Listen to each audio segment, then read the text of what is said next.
Ibda Uji Mungidi kini dirawat di ruang perawatan Rumah Sakit Umum Daerah Lanto Daeng Pasewa, Jeneponto. Kanit Tipikor Polres Jeneponto itu sempat menyatakan kritis akibat luka di bagian kepala, tangan, dan juga paha pasca terseret mobil. Pihak dokter pun mengharuskan Ibda Uji Mungidi untuk beristirahat selama 3 pekan. Sebelumnya, aksi Ibda Uji Mungidi yang menghadang sebuah mobil hingga ia terseret ratusan meter viral di media sosial. Ibda Uji Mungidi diduga hendak menghadang mobil yang dirampas penagih utang. Bukannya berhenti, pelaku justru memacu mobil dan melarikan diri saat Ibda Uji masih berada di atas kap mobil.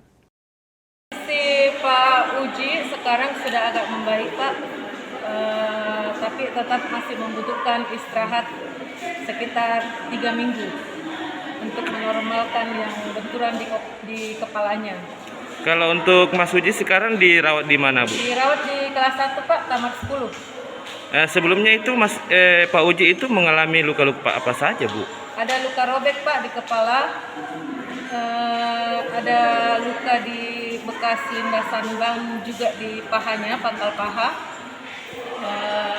Ada luka benturan di lengan lengan kanan. Itu saja yang terlihat di mata kasar, Pak. Kalau untuk pemeriksaan penyakit dalam sendiri bagaimana kondisi? Sekarang ditangani sama dokter penyakit dalam dan saraf.